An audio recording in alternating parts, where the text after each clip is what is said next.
They called it the rabbit hole. They called it the Icelander's folly. They called it the grave Henrik Voss was digging for his own family. 60 souls in Grey Hollow Ridge, Montana Territory, laughed when the Voss family started digging into the hillside instead of building upward like sensible people.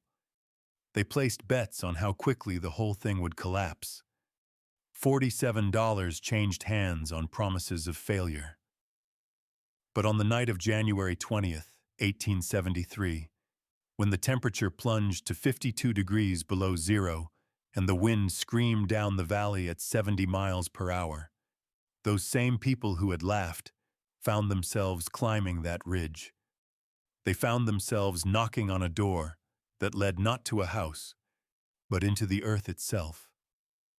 And Henrik Voss, the man they had called a fool, opened that door and let them in.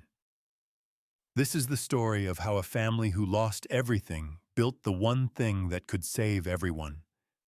Not with wealth, not with fancy tools or book learning, but with knowledge passed down through generations, knowledge that the rest of the world had forgotten or never knew at all.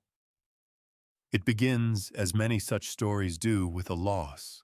The winter that descended upon Grey Hollow Ridge in the year 1872 was not the kind of winter a man could argue with. It came early. It came hard. A pale and merciless cold rolled down from the northern peaks like a living thing, and within a fortnight, the town began to feel the truth of its own smallness. The creek froze solid by the second week of November. The supply wagons stopped coming shortly after. Snow piled against the storefronts in drifts that reached the windowsills, and the smoke from chimneys rose thin and pale into a sky so blue and bright it seemed to mock the people shivering beneath it. Now Odin stood at the cabin door, ears forward, tail still, waiting. He did not whine or pace.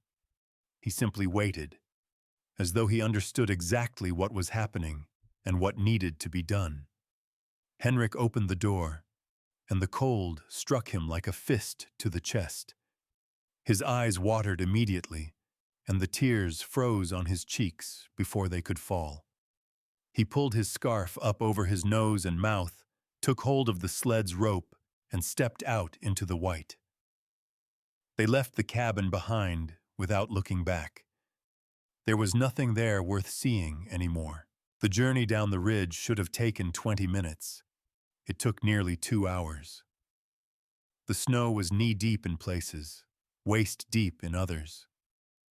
The wind came in gusts that knocked Henrik sideways, that tried to rip the rope from his hands, that pushed against Sigrid until she had to lean forward at an angle just to keep moving.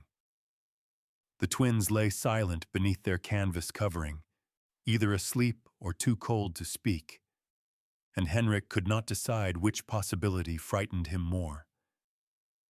But Odin knew the way. The dog moved ahead of them, his gray form appearing and disappearing in the swirling white, always coming back, always checking, always leading them around the deepest drifts and the steepest drops. When Henrik lost sight of the ridge, lost sight of everything but the snow directly in front of his face, building into the earth, seeking warmth from below. Odin was there, pressing against his leg, guiding him forward. They emerged from the white into the relative shelter of the valley floor, and Henrik saw the town of Grey Hollow Ridge spread out before them, a huddle of dark shapes against the endless white.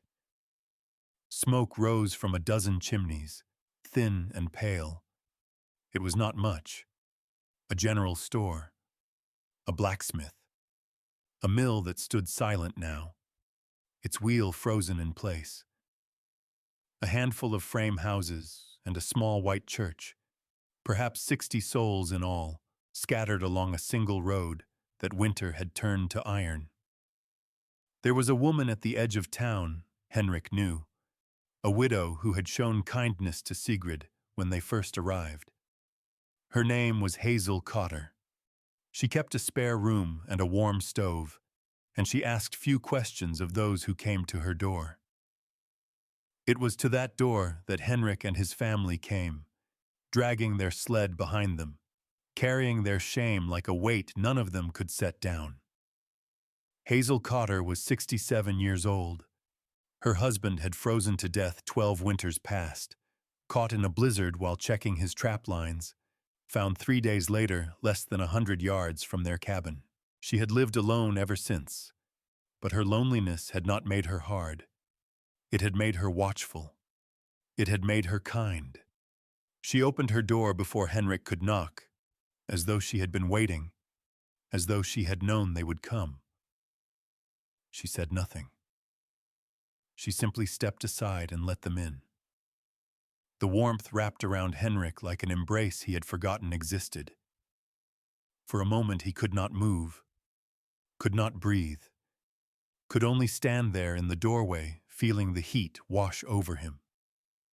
Behind him, Sigrid made a sound that might have been a sob, and the twins stirred beneath their canvas covering, and Leif put his hand on his father's shoulder and gently pushed him inside. That night, with the twins asleep between wool blankets on a cot by the hearth, with Erik drowsing in Sigrid's arms by the fire, with Leif sitting quietly in the corner, with Odin pressed against his legs, Henrik sat at Hazel's small table and stared at his hands.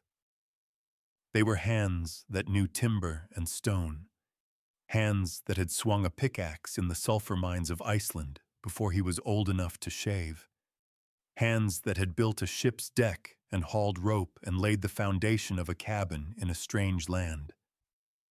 Good hands, strong hands. But they had not been enough. Hazel brought him a cup of coffee, black and bitter and hot, and set it in front of him without comment. She sat down across from him, her own hands wrapped around her own cup, and she waited. It was Sigrid who spoke first. "We cannot stay here long. We have no money to pay you. We have nothing left to trade." "I did not ask for payment," Hazel said. "You should not have to carry us." "I am not carrying you. I am giving you time. Time to think. Time to plan." Hazel looked at Henrik over the rim of her cup. "I have watched you since you came to this place.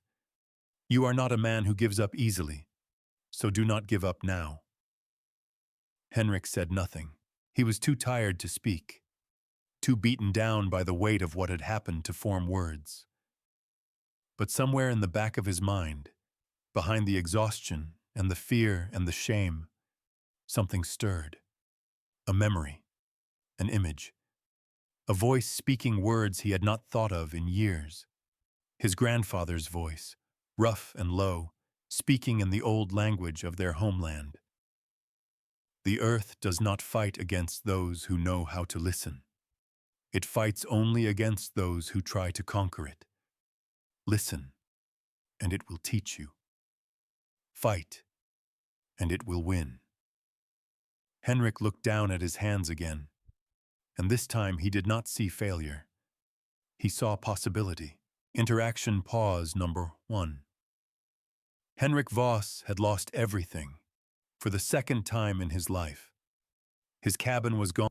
"I have watched you since you came to this place. You are not a man who gives up easily. So do not give up now." His supplies were gone. His pride was gone. But in the back of his mind, an idea was beginning to form. An idea that everyone in Grey Hollow Ridge would call madness. An idea that might just save them all. Sigrid found the place on the 3rd day. She had always been that way, even back in Iceland.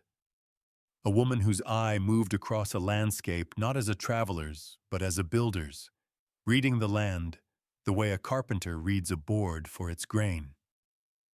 Her father had been a húsasmiður, a master builder, one of the most respected in Reykjavik. He had built homes that stood for generations, homes that stayed warm in winters that would kill an unprepared man in hours. And he had taught his daughter everything he knew. On the third morning after their descent from the ruined homestead, while Henrik was at the general store trading the last of their salted elk meat for flour, Sigrid wrapped herself in every layer she owned and walked to the edge of town where the ridge broke through the hillside in long, clean shelves of gray stone. Leif walked beside her, as he always did, quiet and watchful. Eirik rode on his brother's back, bundled so thick he looked like a small wool boulder. The twins stayed with Hazel, safe by the fire, and Odin led the way. The walk took them away from the noise and smoke of the town, up along the base of the ridge where the rock face rose steep and jagged. The snow here was deep and undisturbed, sculpted by wind into curves that caught the pale winter light and threw it back in 100 directions. The cold was sharp enough to make Sigrid's teeth ache, but she did not slow. She was looking for something. Something her father had taught her to recognize years ago in a different land, under a different sky. She found it at the base of a natural overhang, where the rock curved inward and the snow had not gathered. The stone here was gray and layered, stacked in flat slabs like the pages of an old book. Below the overhang, the earth was darker than it should have been, softer, damper. Sigrid knelt and dug with her fingers, brushing away a thin crust of ice. Beneath it, the soil was cool but not cold, not frozen through.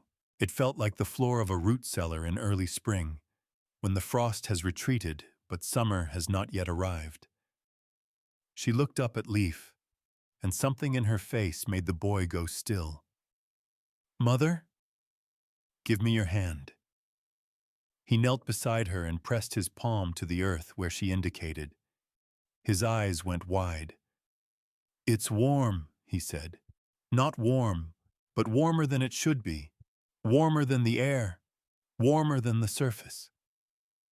Sigrid stood and looked at the overhang above them, at the way the rock sloped, at the angle of the winter sun hitting the gray stone face of the ridge. "My father built homes like this, back in Iceland, not on the earth, in it. He called them yardhus, earth houses. He said the ground knows how to hold heat better than any wall we could build." Leif was silent for a long moment. Then, quietly, he asked, "Do you think father could build one here?" Sigrid looked at the rock face. She looked at the layers of stone, thick and flat, perfect for cutting. She looked at the slope above, where the weight of the earth and snow would press down on any structure built beneath it. She looked at the angle of the sun, calculating how the light would fall, where it would reach, how it might be captured. Her father had taught her these things when she was younger than Leif. He had shown her how to read the land, how to understand its bones, how to work with it instead of against it. He had died before she turned 20, killed by a sickness that no house could keep out. But his knowledge had not died with him. Henrik Voss stood at the window of his cabin on the morning everything changed and watched his breath freeze against the glass. Behind him, his wife Sigrid lay beneath every blanket they owned, her body trembling so violently that the bed frame knocked against the floor in an uneven rhythm. The water in the pitcher on the nightstand had frozen solid overnight, not a skim of ice on the surface, frozen through, top to bottom, hard as stone. The cabin was a good cabin. Henrik had built it himself the previous spring, following the methods he had learned since arriving in Montana. Timber frame, clay chinking, a stone fireplace that drew well and burned hot. Every man in Grey Hollow Ridge would have called it properly built. But Henrik had built it on the exposed slope above the timberline, facing north, because that was where his claim sat.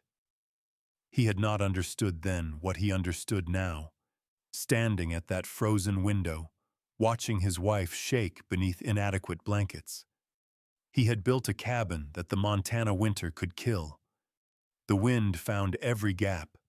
It pushed through the chinking as though the clay were made of paper. It sucked heat from the roof faster than the fireplace could replace it. Henrik had burned through half his winter's supply of firewood in 3 weeks, and still the cold crept in, patient and absolute. He turned from the window and looked at his family. Sigrid had pulled little Eric against her chest, the 2-year-old's face pressed into her nightgown for warmth. The twins, Astrid and Ingrid, lay curled together. When the bad one comes, and it will come, you let them in. No matter how they laughed, you let them in. On the small bed in the corner, their 4-year-old bodies pressed so close they might have been one child. They had stopped laughing days ago. They had stopped asking when it would be warm again. And Leif, his eldest, his 17-year-old son, who had worked beside him every day since they arrived in this country, sat by the cold fireplace with his arms wrapped around his knees, staring at nothing. They were out of dry firewood. What remained in the pile outside was buried under 4 feet of snow and frozen so solid it would not light even if Henrik could dig it free. He had failed them. The thought came clear and cold, like the air that seeped through the walls. He had failed them. He had brought them across an ocean and half a continent to this place, promising them a new life, a better life. And now that new life was trying to kill them in their beds. Henrik Voss was not a man who broke easily. He had survived the sulfur mines of Vestmannaeyjar, where the air itself could poison a man who breathed too deep. He had buried his father in the rock of those mines when he was 12 years old, watched his grandfather lower the body into a crack in the black stone because there was no soil soft enough to dig. He had crossed an ocean in the belly of a ship that smelled of vomit and desperation, carrying nothing but a leather-bound journal of his grandfather's, and the knowledge that old man had pressed into his mind over years of patient teaching. But standing in that freezing cabin, watching his family suffer, Henrik felt something he had not felt since the day the mine took his father. He felt afraid. It was Sigrid who broke the silence. Her voice came thin and shaking from beneath the pile of blankets, but the words themselves were steady. "We have to go down. Today. Now. Before it gets worse." Henrik did not argue. There was nothing to argue. She was right, and they both knew it. And if he had possessed any pride left, the sight of his daughters lying silent and still in their frozen bed burned it away to ash. He had built a sled that autumn, a simple thing of pine runners and rawhide lashing, meant for hauling timber. Now it would haul everything his family still owned. They wrapped the children in every piece of cloth they could find. Sigrid carried Eric against her chest inside her coat, the boy's face pressed to her neck. Henrik lifted the twins onto the sled and covered them with a canvas tarp. Leif would walk beside him, steady and silent as he always was, asking nothing, complaining never. And Odin would lead them. The dog had been with Henrik since Iceland, a Norwegian elk hound, gray and silver, with eyes the color of winter wheat. He had been a gift from Henrik's grandfather on the day before the old man died, pressed into Henrik's hands with words that Henrik still heard in his dreams. "He will know the way," his grandfather had said. "When you cannot see it, he will know." It lived in her. It had crossed an ocean and half a continent, and it was still alive. "I think we can build something better than a cabin," she said. "I think we can build something that will last." Henrik came to see the site that afternoon. He brought a length of rope, a handheld boring tool, and the same patient quiet that had carried him through every hard thing in his life. Sigrid led him up the ridge, her hand in his, and Leif followed with Eric on his back and Odin padding along beside them. When they reached the overhang, Sigrid showed him what she had found. She knelt and cleared the frozen crust again, and Henrik crouched beside her and pressed his palm flat against the earth. He held it there for a long time, his eyes closed, his breathing slowed. He was not just touching the earth, he was listening to it, the way his grandfather had taught him to listen, the way the old miners of Iceland listened before they swung their picks. Then he took the boring tool and drove it into the slope at an angle. He turned it slow and steady, working it deeper, feeling the resistance change as the metal moved through different layers of soil and stone. When he withdrew it, he held the core of earth up to the gray winter light and turned it in his fingers. The soil at the tip was damp, not frozen, and it carried with it a faint warmth that did not come from the sun. Henrik looked at Sigrid. She looked back. Neither of them spoke because the thing they were both seeing did not need words. It needed thought, and thought of this kind required silence. Henrik stood and walked along the base of the slope, his eyes up, studying the rock face. He paced its length, counting his strides. He measured the overhang with his eye, calculating its depth, the angle of its ceiling, the weight it could bear. He looked up at the ridge and judged the mass of earth and snow above, then looked at the sun and watched how its light struck the stone in a long golden wash. The light did not merely hit the rock, it sank into it. It slid into the crevices and gaps where the layers did not sit perfectly flush, and Henrik watched this with the focused attention of a man who is seeing not stone, but a door. Finally, he turned to his wife and son. The ground here is warm. There is water beneath us, warm water from deep in the rock. If we dig down instead of building up, if we go into the hill instead of against it, we can build a home that the cold cannot touch. Leif looked between his parents. Can it really be done? Henrik reached into his coat and pulled out a leather-bound journal, its cover cracked with age, its pages yellowed and soft. His grandfather's journal, the record of 40 years of building in the harshest conditions on earth. It has been done, he said, for centuries, by people who understood what this land has forgotten. We are going to remember. That night, back in Hazel's spare room, Henrik and Sigrid sat at the small table with a stub of charcoal and a scrap of brown paper. The twins were asleep. Eric drowsed in a cradle of folded blankets. Odin lay by the door, his head on his paws, watching. And they drew. The drawing was rough but precise, made with the confident strokes of people who understood exactly what they were describing. It showed 3 levels, cut into the hillside like steps descending into the earth. The first level would be a garden. This was Sigrid's design, and it was the cleverest part of the whole plan. They would cut windows into the outer wall of the excavation, windows set below the snow line and angled to catch the low winter sun as it crossed the ridge each afternoon. The light would come through, pale but real, and it would fall on raised beds of soil. They would grow greens and root vegetables, the hardy things that could survive in cool, damp earth. A hand pump driven down to the water table would supply irrigation, and they would channel the water through stone-lined runnels that let gravity do the work of watering.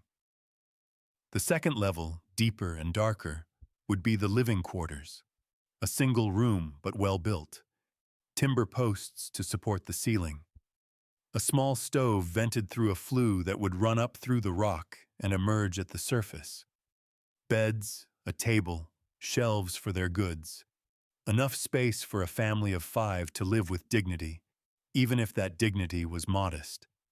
And the third level, deepest of all, would be where the land itself would do its most generous work. For if they dug far enough, Henrik believed, they would reach the warm water that flowed beneath the ridge. They would shape a shallow pool lined with flat stone, and the water would fill it, warm and constant, and the steam would rise, and that room would become the furnace from which all the warmth of the house would climb. Hazel stood in the doorway and watched them draw. She said nothing for a long time. Then, softly, she spoke. I have never seen anyone draw a home like that. It looks like you are building into a dream. Father. I felt it. Just before the wall came down. The water. It was right there. Sigrid smiled, the first real smile Henrik had seen from her in weeks.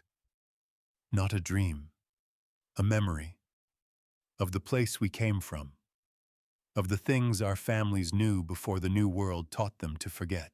Word spread, as words do in a town of 60 souls, before the first shovel broke ground. It was Hazel who let it slip, not from malice, but from the simple impossibility of keeping such a thing quiet.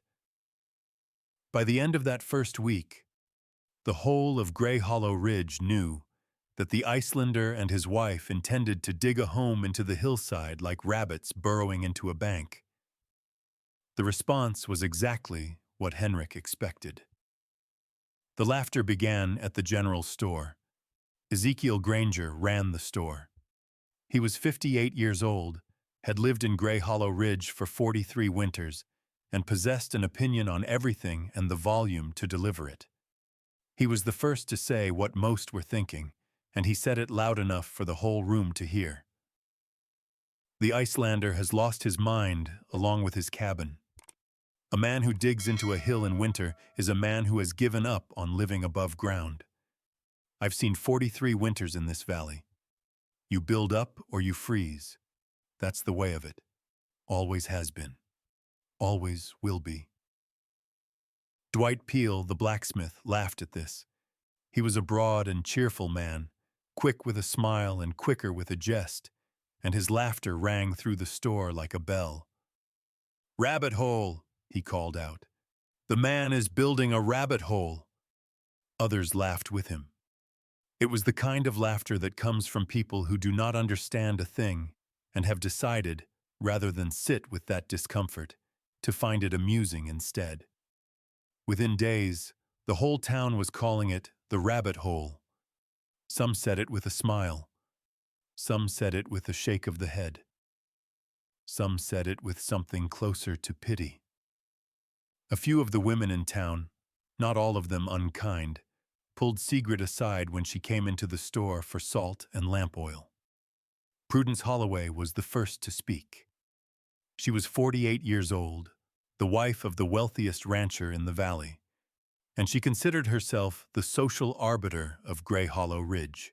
"Dear," she said, her voice dripping with concern that was not quite real, "we are worried about you, living in a hole in the ground. What about the children? Surely there is a room in town you could rent. Something proper." Sigrid looked at her for a long moment. Then she said, quietly and without anger, "Thank you for your concern, Mrs. Holloway. But proper is what keeps children warm. Our hole in the ground will be warmer than any house in this town." She paused, and when she spoke again, her voice was steady as stone. "You will see."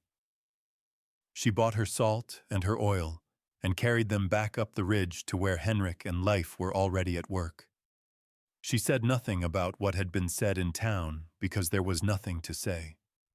The mockery would continue. The laughter would grow. But the Voss family would not hear most of it because they were not in tune. They were on the ridge, in the cold and the wind and the pale winter light, digging and building, and the sound of their tools against stone carried down the slope like a heartbeat, steady and unhurried, and entirely indifferent to the voices that rose from below. The whole town was laughing. $47 had been bet on the Voss family's failure. Ezekiel Granger called it a rabbit hole. Dwight Peel made jokes at the general store. Even the children whispered about the crazy Icelanders digging into the dirt like animals. But every morning, Henrik and Sigrid and Leif climbed that ridge. Every morning, they picked up their tools, and every morning, the sound of their work echoed through the valley, answering the laughter with something stronger than words. The work began in earnest on a morning when the sky was clear, and the cold was so sharp it hurt to breathe. Henrik and Leif worked together with a rhythm that needed no words. They started at the overhang, digging inward and downward, using pickaxes and heavy iron chisels to break through the frozen surface into the softer earth beneath. The rock here was layered in flat slabs that could be pried free with leverage rather than force. Each slab they removed, they set aside carefully. Each stone was a wall, a floor, a doorframe waiting to happen. In the building traditions of Iceland, nothing was wasted. Sigrid worked alongside them. Her labor was different, but no less skilled. She measured and marked. She calculated angles. She used a length of string and a small brass compass that had belonged to her father, sighting the ridge and the sun's path with a precision that would have impressed any trained surveyor. Odin watched from his place on a flat rock above the worksite. His ears swiveled at every sound. His yellow eyes tracked every movement. When strangers approached, he did not bark, but his body went tense, and he did not look away until they left. Father Declan O'Malley came on the 7th day. He was not like the others who came to mock. The priest was 55 years old, Irish-born, and he had tended to the souls of Grey Hollow Ridge for 18 years. He climbed the ridge alone, his black coat stark against the white snow, his breath rising in pale clouds. Henrik saw him coming and set down his tools. "Father." "Henrik." The priest looked at the excavation, at the stone walls rising from the earth, at the strange windows angled toward the sky. His face was troubled. "I am not here to laugh at you, but I must speak plainly. Speak. Some in town whisper about old practices, pagan things." O'Malley's voice was gentle but firm. "Building into the earth, seeking warmth from below, thermal waters. These sound like the rituals of the old religion. The ways that existed before Christ came to our ancestors." Henrik was quiet for a long moment. When he spoke, his voice held no anger. "My grandfather was a Christian man, Father. He built houses like this for 60 years. He prayed every morning and every night. He believed that the earth was God's creation, and that using it wisely was not paganism." Henrik met the priest's eyes. It was gratitude. Father O'Malley studied him. The wind blew between them, cold and sharp. "Your grandfather sounds like a wise man." "He was." The priest nodded slowly. "I will pray for your family, Henrik, and I hope—" He paused, looking again at the strange structure rising from the hillside. "I hope you are right about this." "You will see, Father." O'Malley turned and walked back down the ridge. He did not mock. He did not condemn. But the doubt in his eyes was clear, and Henrik watched him go with the patience of a man who had learned long ago that words could not convince anyone of anything. Only results could do that. Cornelius Whitfield came to inspect the site on the 9th day. Whitfield was 45 years old and called himself an engineer, though his actual experience consisted of 6 months working for a railroad company before they let him go for incompetence. He carried a measuring stick and a notebook and wore an expression of serious concern. He walked around the excavation, making notes. He examined the walls and the ceiling, and the angle of the window cuts. He asked Henrik several questions which Henrik answered in as few words as possible. Then he stood back and delivered his verdict. "Structurally impractical," he announced, loudly enough for Sigrid and Leif to hear. "The weight of the earth above will collapse this ceiling with the first heavy snow. I have studied engineering. I know what I am talking about. This is a death trap." Henrik did not stop working. He did not even look up. In Iceland, houses built like this have stood for 200 years. Iceland is not Montana. Stone is stone, earth is earth. The principles do not change. Whitfield snorted and made another note in his book. "You will see. When you are digging your family out of the rubble, you will see." He walked back down the ridge, and Henrik continued to work. By the end of the first week, the first level was taking shape. By the end of the second week, the walls were rising, lined with the flat stones they had pried from the hillside, fitted together without mortar in the old way, each stone supporting its neighbor. The windows were among the hardest pieces of work. Each one had to be cut at precisely the right angle, not too steep, or the light would miss the garden beds, not too shallow, or the snow would block it.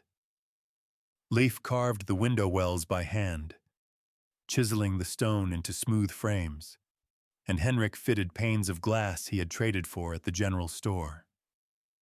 Old Obadiah Crane came to watch one afternoon. Crane was 79 years old, one of the first settlers to reach Grey Hollow Ridge back in 1849. His eyes were clouded with cataracts, but his memory was sharp as broken glass. He lived alone in a cabin at the edge of town, and most people had forgotten he existed. Henrik had not forgotten. Crane was the only person in Grey Hollow Ridge who had not laughed at the earth house. The old man stood at the edge of the excavation for a long time, his blind eyes seeming to look at something no one else could see. Finally, he spoke. "You know why I never laughed at your rabbit hole, Icelander?" Henrik paused in his work. "No. 60 years ago, when I first came to this territory, I met a man from Norway. Bjorn Halverson was his name. He lived in a house like the one you are building, half buried in a hillside, warm as summer even when the snow was 10 feet deep. Everyone thought he was mad. Everyone said it would collapse. Everyone laughed." "What happened to him?" Crane turned his clouded eyes toward Henrik with uncanny accuracy. "He died at 92 years old, in his sleep, in that house. The warmest, most comfortable death I have ever seen." The old man's voice dropped. "And every single person who laughed at him was dead within 20 years, frozen, starved, killed by winters they thought they understood." Henrik felt something move through him that had nothing to do with the cold. "Thank you for telling me." Crane nodded and began to walk away. Then he stopped and turned back. "When the bad one comes," he said, "and it will come, I can feel it in my bones. You let them in." I have degrees. I have books. And none of them taught me what you know. Can you teach me? You hear me? No matter what they said, no matter how they laughed, you let them in. Henrik met the old man's blind eyes. "I will." Josiah Tanner, a young man of 23 who had placed the largest bet on the Voss family's failure, came to the ridge on the 12th day. He was loud and confident and full of the energy that young men mistake for wisdom. $26 says this whole thing caves in by Christmas, he called out, standing at the edge of the excavation with his friends behind him. Anyone want to double down? Henrik did not respond. He kept working. Hey, Icelander, I'm talking to you. Sigrid looked up from her measurements. Her voice was calm. My husband does not gamble with fools. He has better things to do. Tanner's friends laughed, but not at Henrik this time. They laughed at Tanner, who turned red and stormed back down the ridge. But the damage was done. By nightfall, the betting pool had grown to $47. $47. Nearly a year's rent for a simple room. That was how much the people of Grey Hollow Ridge had wagered on Henrik and Sigrid's failure. The engineer had called it a death trap. The priest had worried about paganism. The young men had made it a game. But every day, the earth house grew. Every day, the walls rose higher and the rooms went deeper. And every night, Henrik sat by Hazel's fire and studied his grandfather's journal, remembering the lessons of a man who had built homes in a land of ice and fire, where survival was never guaranteed and every choice mattered. On the 19th day, disaster struck. Henrik and Leif were digging the third level, the deepest part of the structure, searching for the warm water Henrik was certain lay beneath them. The earth here was different from above, softer, wetter. The air itself felt warmer, and they could smell something mineral and ancient rising from the soil. They were close. Henrik could feel it. And then the wall collapsed. It happened without warning. One moment Leif was working beside his father, and the next moment a section of earth gave way behind him, sliding down in a rush of dirt and stone. Leif went down with it, buried to his waist, his legs pinned beneath the weight of the fallen earth. He did not scream. He simply said, "Father," in a voice that was very quiet and very calm. Henrik's heart stopped. For one terrible moment, he was 12 years old again, standing in a sulfur mine in Iceland, watching the rock close over his father's body. For one terrible moment, he could not move, could not breathe, could not do anything but stare at his son trapped in the earth. Then Odin was there. The dog had been resting above, as he always did, but at the sound of the collapse he came running. He leaped down into the excavation and began to dig, his paws tearing at the loose soil with a speed and fury that broke Henrik from his paralysis. Henrik dropped to his knees and dug with his hands, pulling away handfuls of earth, working alongside his dog to free his son. The minutes stretched like hours. Leif's face was pale, his jaw clenched, but he did not cry out. Finally, his legs came free. Henrik pulled him up and out of the hole and held him, both of them covered in dirt, both of them breathing hard, neither of them speaking. Leif's legs were bruised and scraped, but not broken. He could stand. He could walk. He was alive. But when Henrik looked at the collapsed section of wall, at the hole it had left behind, he saw something that made him catch his breath. Steam rising from the darkness, and beneath the steam, the glint of water, warm enough to mist in the cold air. "Father," Leif said, following his gaze, "I felt it. Just before the wall came down. The water. It was right there." Henrik put his hand on his son's shoulder and squeezed. "Then we will find it again. Together. More carefully this time." The news of the collapse reached town before nightfall. Josiah Tanner spread the word with unconcealed satisfaction. "Nearly killed his own boy," he announced at the general store. "The whole thing is coming down, just like we said. Just a matter of time now." Ezekiel Granger shook his head with theatrical sadness. "What did I tell you?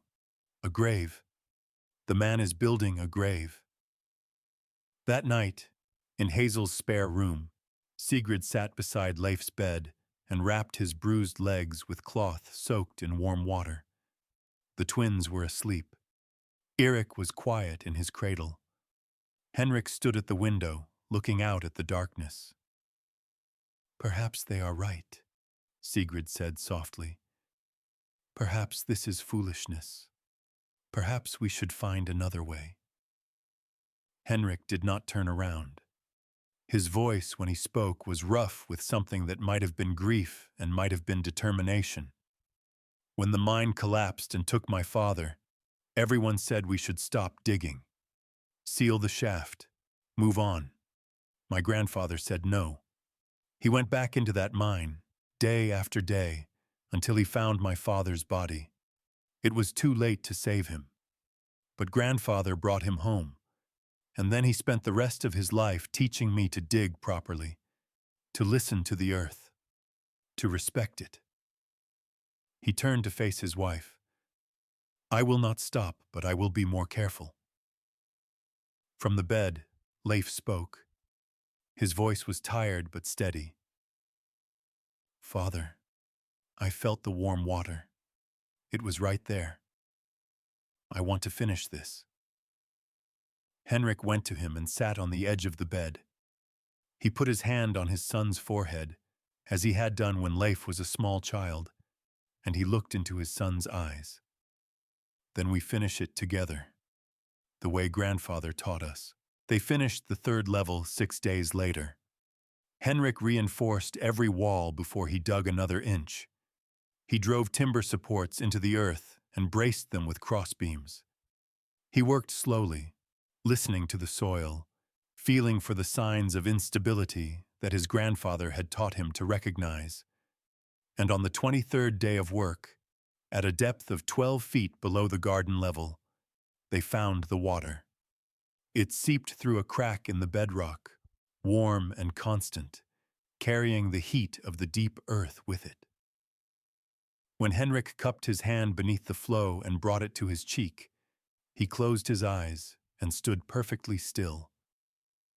The water was warm, not hot, not cold. Warm the way comfort is warm, the way safety is warm, the way home is warm. He felt tears on his face and did not know if they came from the steam or from something deeper.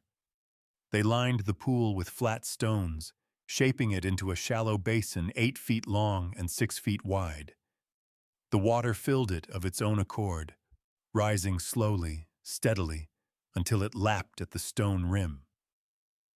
Steam rose from its surface in a thin haze, and the whole chamber felt different from the rooms above. It felt ancient. It felt alive. It felt like a gift. The family moved into their earth house on the night of December 7th, 1872. A wind was blowing above, sharp and cold, driving snow against the windows of every frame house in Grey Hollow Ridge. But the Voss family walked down the stone steps into the warmth below, and they did not hear the wind anymore. The twins laughed when they felt the air change. They had not laughed in weeks, and the sound of it filled the stone chambers like music. Little Eric reached out his small hand and touched the wall, as if to see whether it was real. Odin padded down the stairs behind them, sniffed every corner, and found his place beside the small iron stove. That night, for the first time since they had left their cabin on the ridge, the Voss family slept warm. The first test came in mid-December. A cold snap rolled down from the north, dropping temperatures to 28 degrees below zero. The wind blew steady at 40 miles an hour. In the frame houses of Grey Hollow Ridge, fires burned around the clock, and still the frost crept across the inside of windows, and still the people shivered in their beds.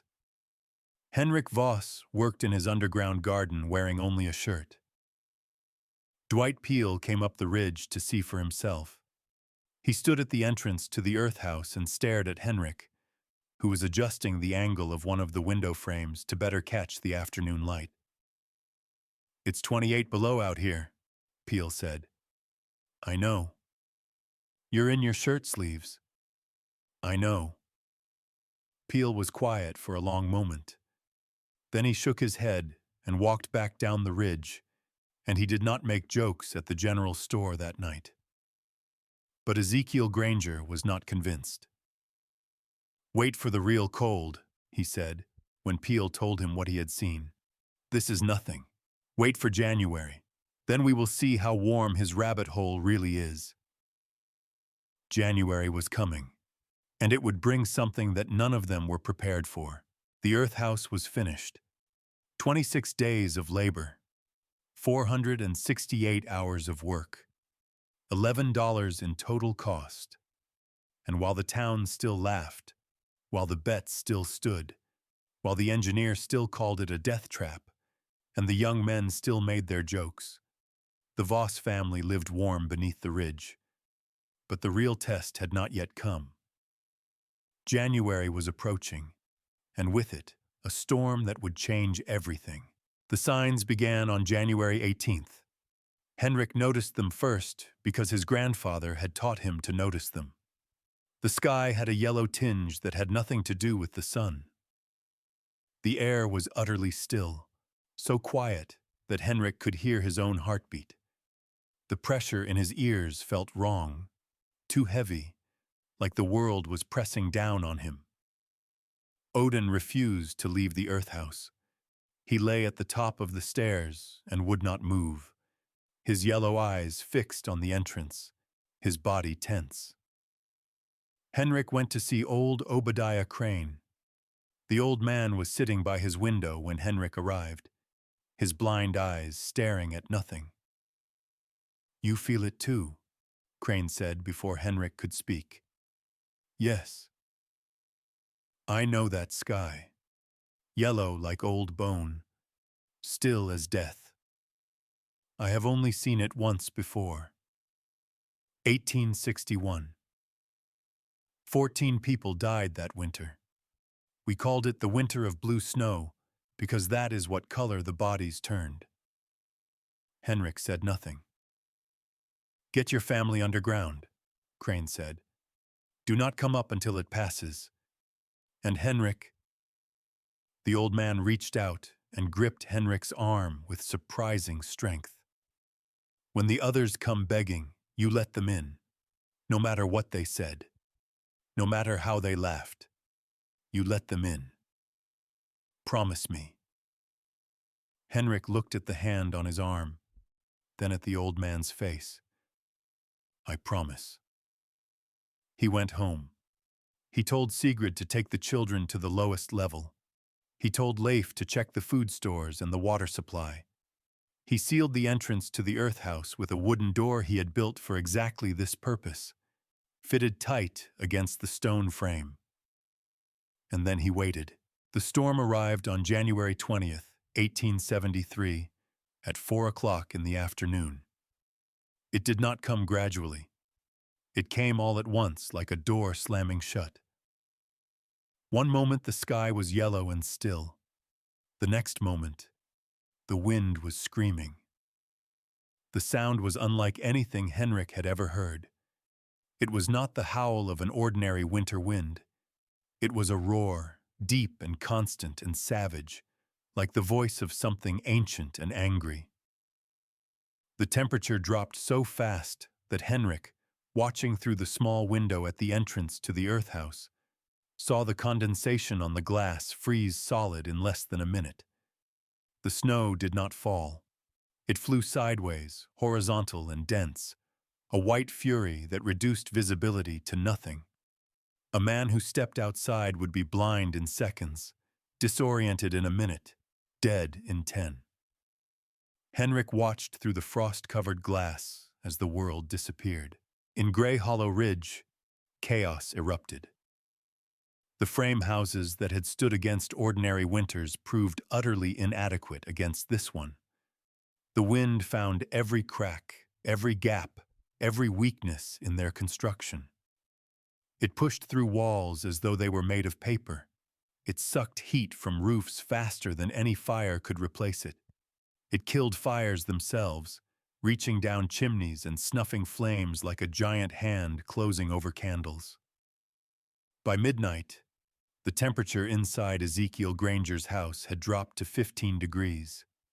His wife could not stop shivering. His fire would not stay lit. Ice was forming on the inside of his walls. Dwight Peel had it worse. His mother, 78 years old and frail as a winter bird, lay in her bed trembling uncontrollably, her body convulsing with a cold that had seeped into her bones. Peel knew, with the terrible certainty that comes in moments of crisis, that she would not survive the night if something did not change. Cornelius Whitfield, the man who had pronounced the Earth House a death trap, huddled in the corner of his own home with his wife and 2 small children. Part of his roof had torn away in the wind. Snow was piling inside the house. His children were crying, their lips blue with cold. Father O'Malley had opened the church to anyone who needed shelter, but the church was a large building with tall windows, and the fire in its single stove could not begin to warm it. 8 people sat in the pews, wrapped in every blanket they could find, and still they shivered. The storm continued through the night and into the next day. It continued through the day after that. It did not weaken. It did not pause. It simply went on, hour after hour, a white and howling apocalypse that seemed as though it would never end. By the 3rd day, people were dying. Old Mrs. Thornton, 84, was found frozen in her bed by her grandson. She had died sometime in the night, so quietly that no one had known until morning. Thomas Prescott, 42, went outside to gather firewood and never came back. They found his body 3 months later, less than 20 feet from his door. A child, 6 years old, died of exposure despite her parents' desperate attempts to keep her warm. Her name was Emma, and she had been afraid of the dark. By the 4th day, the people of Grey Hollow Ridge understood that they were facing something worse than a bad winter. They were facing death itself, patient and cold and absolutely without mercy. And somewhere in the back of every mind, a thought was forming, a memory of something they had mocked, a rabbit hole on the ridge, an Icelander in his shirt sleeves. On the 5th day, Josiah Tanner decided to try.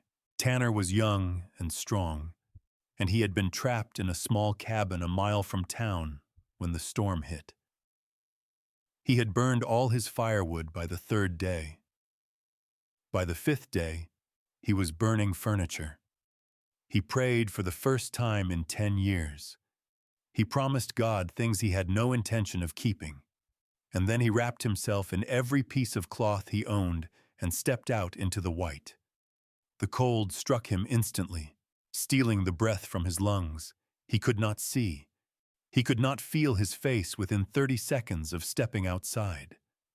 The wind knocked him down twice before he had gone 10 yards, but he kept going. He crawled when he could not walk. He felt his way along fences and walls and anything solid he could find. He had no idea how long it took him. Hours, maybe. Days, it felt like. Time lost all meaning in the white. He did not know he had reached the ridge until he fell into it. One moment he was crawling through snow, and the next moment he was tumbling down a slope of stone, and then he was lying at the bottom of a short stairway, and there was a door in front of him, a door made of heavy timber, fitted tight against stone. He had no strength left to knock. He simply lay there, too exhausted to move, waiting to die.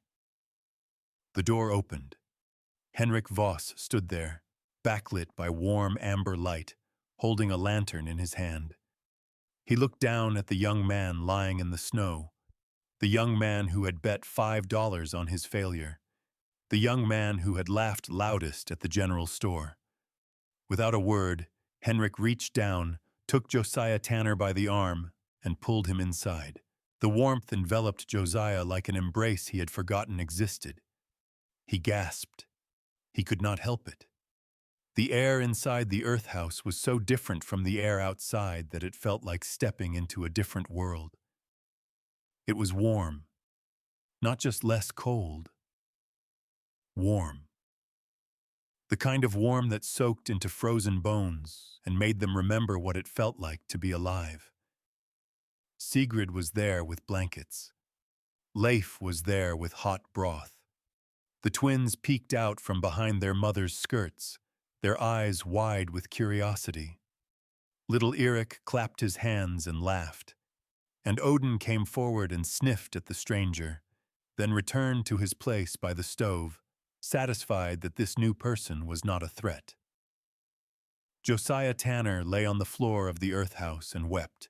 Word spread through the storm by impossible means. Perhaps it was Josiah, who insisted on going back down the ridge to tell others, despite Henrik's warnings. Perhaps it was something else, some instinct that draws desperate people towards survival. However it happened, they came. Ezekiel Granger arrived first, leading a group of 12. He carried his wife on his back. His face was gray with frost and shame, and he could not meet Henrik's eyes as he came through the door. Dwight Peel came next, with his mother in his arms. The old woman was barely conscious, her breathing shallow and rapid, her lips nearly blue. Peel was weeping as he walked, and his tears froze on his cheeks. Cornelius Whitfield came with his wife and children. He said nothing. He could say nothing. He simply came through the door and stood there, staring at the walls he had pronounced a death trap, the walls that were the only thing standing between his family and death. Father O'Malley brought the 8 people from the church. He was praying as he walked, a continuous murmur of Latin and English and desperate faith. By the end of the 6th day, 52 people were crowded into the earth house of Henrik Voss. Henrik organized them with quiet efficiency. The elderly and the children went to the lowest level, where the thermal pool kept the air warmest. Dwight Peel's mother was lowered into the warm water, and within an hour, her trembling had stopped and color had returned to her face. The families with young children took the living quarters, sharing the 2 beds in shifts, taking turns by the small stove. The able-bodied men stayed in the garden level, where the temperature was coolest but still far warmer than any house in town. Sigrid organized the food stores. They had prepared for a family of 5, not a community of 52, but they had prepared well. There was dried meat and preserved vegetables and flour and salt. There was water from the pump, clean and cold. It would not be comfortable, but no one would starve. The twins, Astrid and Ingrid, appointed themselves official greeters. They led each new arrival down the stairs, explaining in their 4-year-old voices where everything was and what they should do. Odin moved through the crowded spaces with calm dignity, allowing himself to be petted by children, pressing against adults who seemed to need comfort, doing the work that dogs do when humans are in distress. On the 6th day, a child was born. Sarah Milford had been 8 months pregnant when the storm hit. She had walked up the ridge with the others, her husband supporting her on one side and her mother on the other, and she had not complained once. But by the 5th day, everyone could see that something was happening. Sigrid took charge. She had helped deliver babies in Iceland, in conditions not so different from these, and she knew what needed to be done. She cleared a space in the warmest part of the lowest level, near the thermal pool, and she sent the men away with firm instructions not to return until called. The labor lasted 14 hours. Sarah screamed and wept and cursed, and the women who attended her held her hands and wiped her brow and told her she was strong, she was brave, she could do this. At 3 o'clock in the morning, with the wind still howling above and 51 people holding their breath in the levels above, a baby girl came into the world. She was small and red and furious, and her cry echoed through the stone chambers like a bell. Henrik was the first man allowed back down. He stood at the entrance to the birthing space and looked at the tiny creature in Sarah's arms, and he felt his eyes burn with tears he did not try to hide. "What will you name her?" he asked. Sarah looked up at him. She was exhausted, her face pale and streaked with sweat, but her eyes were bright. "Hope," she said, "because that is what you gave us. That is what this place is." The baby wailed again, and somewhere in the levels above, the twins Astrid and Ingrid began to clap and cheer, and soon everyone was cheering, and for a moment the sound of human joy was louder than the storm. 9 days. 52 people. 1 child born. 1 home built into the earth. Above them, the worst blizzard in Montana's history was killing everything it touched. 14 people would die in Gray Hollow Ridge and the surrounding valley. 8 houses would collapse completely. Nearly all the livestock would freeze where they stood. But in the warmth beneath the ridge, in the rabbit hole that everyone had mocked, 52 souls sat together and breathed and lived. They shared food, they shared blankets, they shared stories, and they waited for the storm to pass, knowing that when it did, nothing would ever be quite the same again. The storm broke on January 29th. Henrik was the first to know. He felt the change in pressure before he heard the change in wind. He climbed the stairs to the entrance and stood there listening, and when he finally opened the door, he found a world transformed. The sky was a blue so deep it seemed almost purple. The sun blazed down on a landscape of white that stretched to every horizon. The air was still and sharp and so cold it burned to breathe, but the wind had stopped. The snow had stopped. The killing was over. Henrik stood in the doorway and wept. One by one, the others climbed the stairs to see. They emerged into the light like sleepers waking from a dream, blinking and uncertain and alive. Ezekiel Granger was the first to speak. He had been in the earth house for 5 days. He had watched Henrik distribute food without favoritism. He had watched Sigrid tend to the sick and comfort the frightened. He had watched Leif carry water and firewood and anything else that needed carrying. He had watched a family that he had mocked, that he had bet against, that he had called fools, save his life and the lives of everyone he knew. He walked up to Henrik and stood before him, and there were tears running down his weathered face. "I called you a fool," he said, his voice rough and broken. "I said you were digging your own grave. I laughed at you. I led others to laugh at you. I was wrong. We were all wrong. And while we were laughing, you were building the only thing that could save us." Henrik looked at him for a long moment. When he spoke, his voice was quiet. "My grandfather had a saying, 'The earth does not care who laughs and who listens. It only cares who pays attention.'" He put his hand on Granger's shoulder. "We are all alive. That is what matters." Dwight Peel came forward. His mother was walking beside him, weak but alive, her hand in his.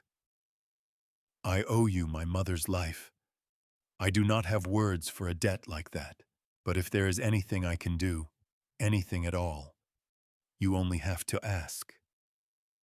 Henrik looked at the old woman, at her weathered face and her bright eyes and her hand clasped tight in her son's. "Learn," he said. "Watch what we built. Understand why it works. And when the next storm comes, be ready." Cornelius Whitfield came last. The man who had called himself an engineer. The man who had pronounced the earth house a death trap. He could not meet Henrik's eyes. He stood with his head bowed, his hands at his sides, his shoulders hunched like a man waiting for a blow.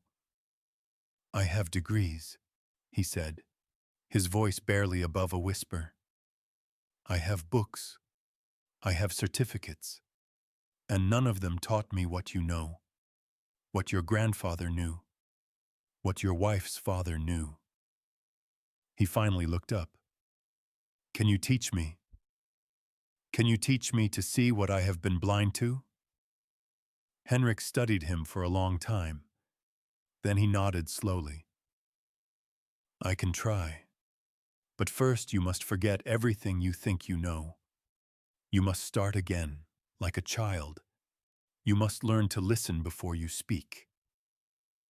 Whitfield nodded, his eyes wet.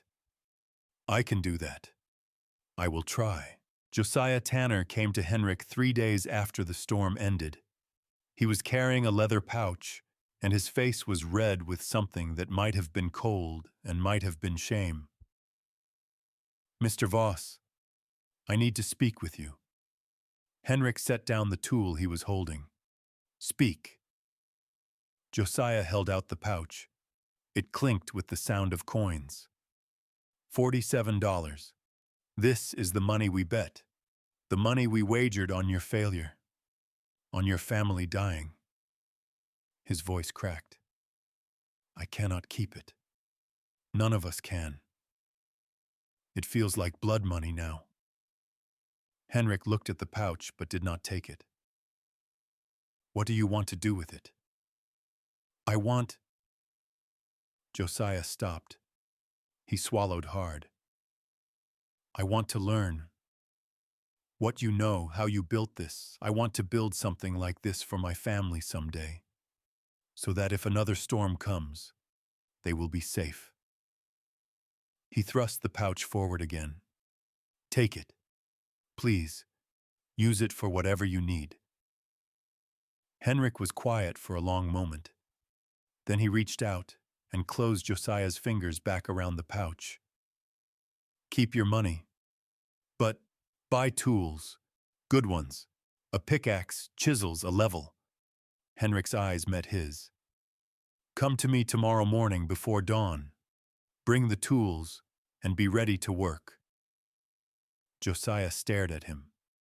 You would teach me? After everything I said? Everything I did? My grandfather taught me, Henrik said simply. His grandfather taught him. Knowledge that is not passed on dies. I do not want this knowledge to die. Josiah's eyes filled with tears. He could not speak. He simply nodded, clutching the pouch of coins to his chest, and turned and walked away. He was there the next morning before the sun rose, and he did not miss a single day for the rest of that year. The days after the storm were for counting costs. 14 people had died in Grey Hollow Ridge and the surrounding valley. Old Mrs. Thornton in her frozen bed. Thomas Prescott, lost in the white. Little Emma, 6 years old, afraid of the dark. 8 houses had collapsed completely. 23 more were damaged so badly they would need major repairs. Nearly all the livestock was dead, frozen where they stood in barns and pastures that offered no protection from the killing cold. The loss was staggering. The grief was overwhelming. But it could have been worse. So much worse. 52 people were alive because of a rabbit hole on the ridge. 52 people were alive because an Icelander and his wife had remembered what the rest of the world had forgotten. In the weeks that followed, something changed in Grey Hollow Ridge. People who had mocked the Voss family began to ask questions. How did the earth house work? Why did it stay warm when everything else froze? Could they build something similar? Henrik answered every question. He showed them his grandfather's journal, the 40 years of hard-won knowledge recorded in faded ink and careful diagrams. He walked them through the earth house, explaining each element, each design choice, each principle that made the whole thing work. Sigrid taught them to read the land. She showed them how to find the places where the earth held heat, how to calculate the angle of the winter sun, how to work with the landscape instead of against it. Leif helped the younger men understand the physical labor involved, the techniques of digging and shaping and fitting stone that his father had taught him.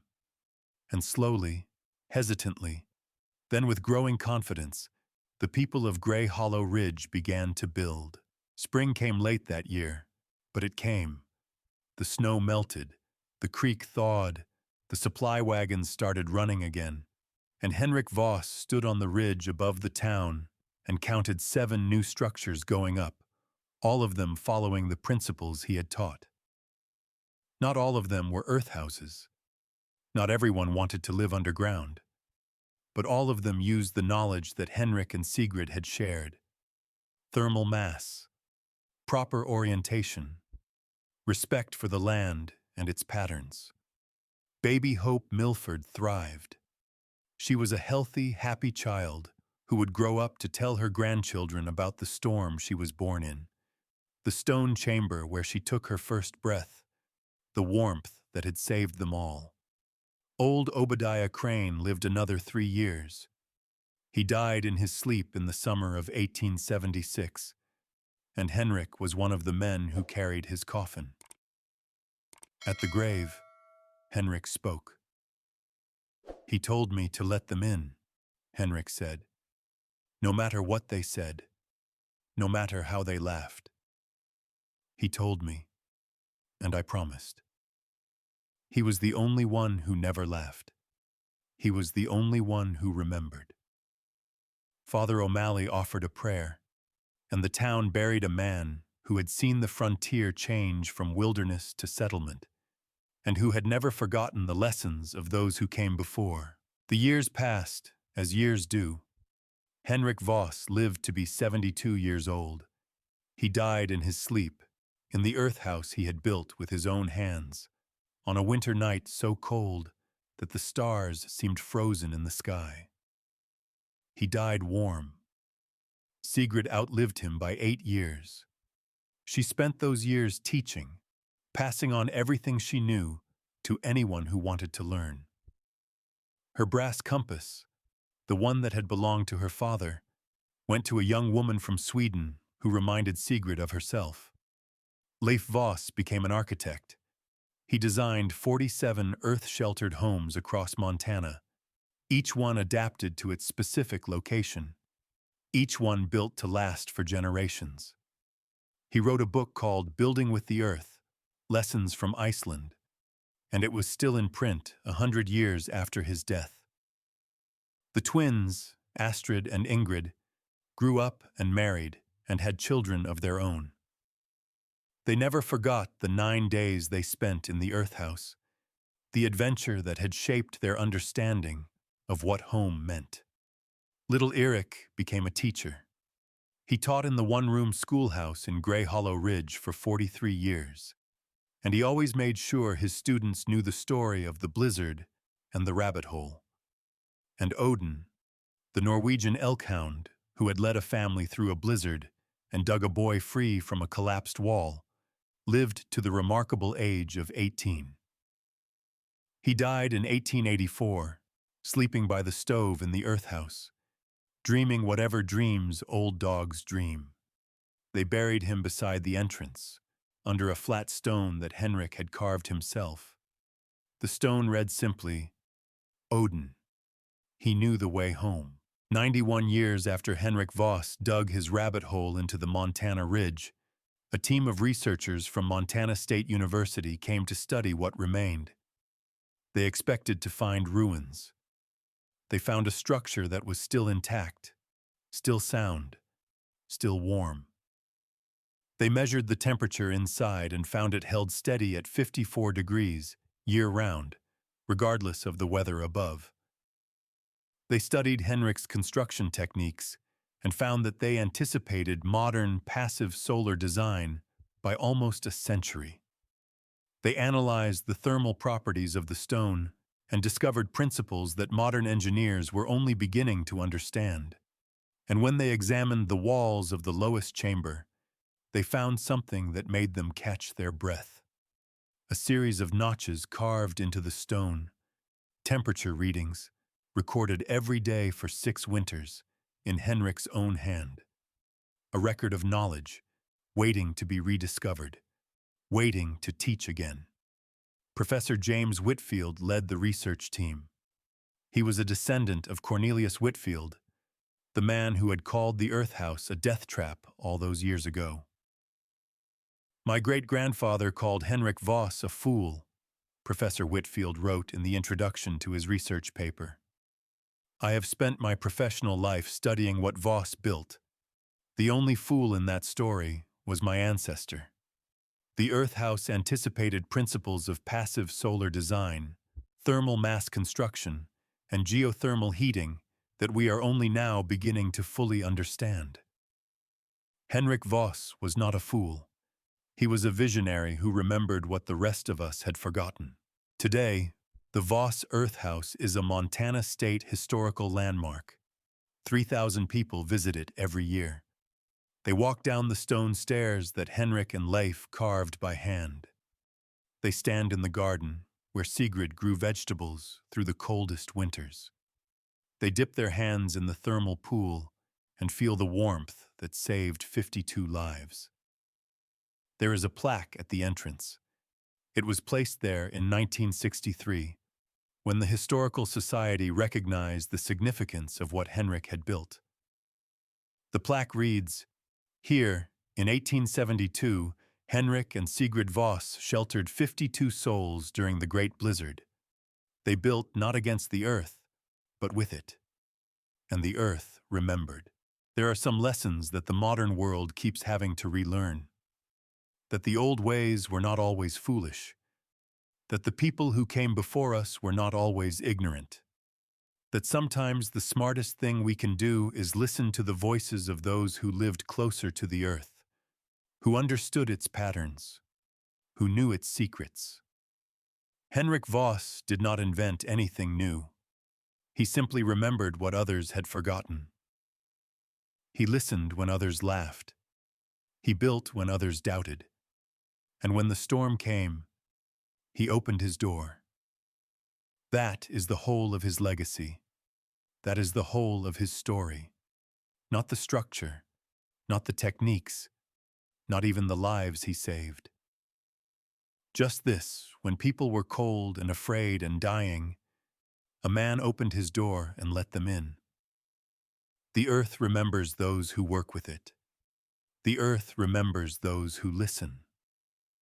And sometimes, if we are very quiet, if we pay attention, if we set aside our pride and our certainty and our modern belief that we know better than everyone who came before us, the earth will remember us too.